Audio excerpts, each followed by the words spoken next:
Shalom saudara dan saudari yang terkasih dalam Tuhan kita Yesus Kristus. Marilah kita luangkan waktu beberapa menit untuk berkencan dengan Tuhan saat ini, agar dari hari ke hari kita semakin dekat dengan Tuhan, sehingga hidup kita semakin diberkati dan menjadi berkat. Kencan dengan Tuhan, Sabtu 21 Juni 2025. Bacaan dari kitab Amsal bab 8 ayat 13. Takut akan Tuhan ialah membenci kejahatan. Aku benci kepada kesombongan, kecongkakan, tingkah laku yang jahat, dan mulut penuh tipu muslihat. Demikianlah sabda Tuhan, syukur kepada Allah. Saudara dan saudari yang terkasih dalam Tuhan kita Yesus Kristus, seorang yang sombong dapat juga dikatakan arogan, angkuh, congkak, dan tinggi hati. Kesombongan adalah awal dari kehancuran.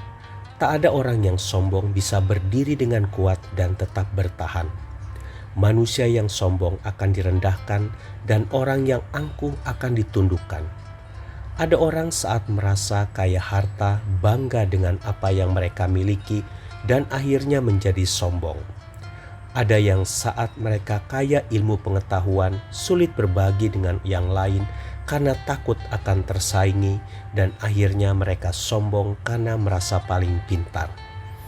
Ciri-ciri orang yang sombong adalah mereka haus pengakuan serta pujian dari orang lain, merasa paling kaya dan merasa paling pintar. Saudara dan saudari yang terkasih dalam Tuhan kita Yesus Kristus, banyak contoh di Alkitab tentang orang-orang yang mengalami kejatuhan karena sombong. Salah satunya adalah Raja Uzia yang menjabat sebagai raja atas Yehuda ketika masih berusia 16 tahun.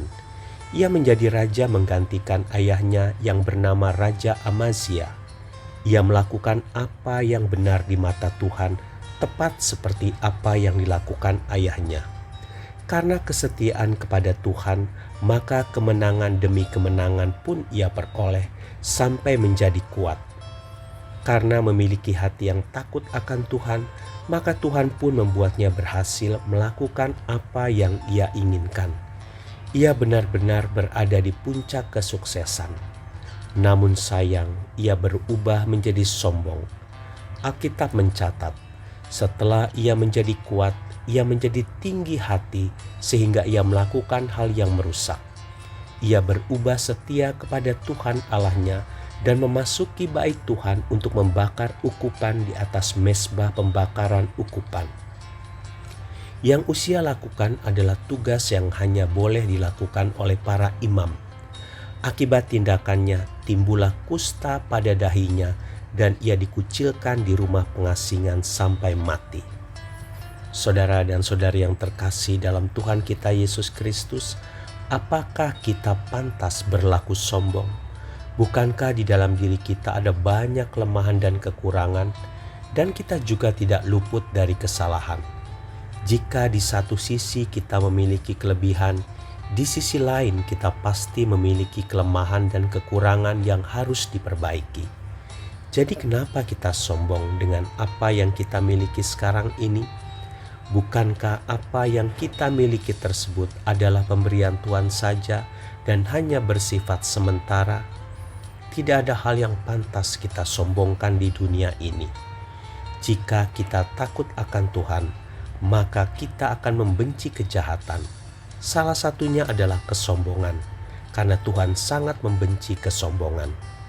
Jangan tunggu hancur, tetapi jadilah rendah hati sebelum kehancuran itu menimpa kita. Tuhan Yesus memberkati. Marilah kita berdoa dalam nama Bapa dan Putra dan Roh Kudus. Amin. Tuhan Yesus, aku ingin membuang segala bentuk kesombonganku, karena aku tahu Engkau membenci kesombongan. Bantulah aku ya Yesus. Amin. Dalam nama Bapa dan Putra dan Roh Kudus. Amin.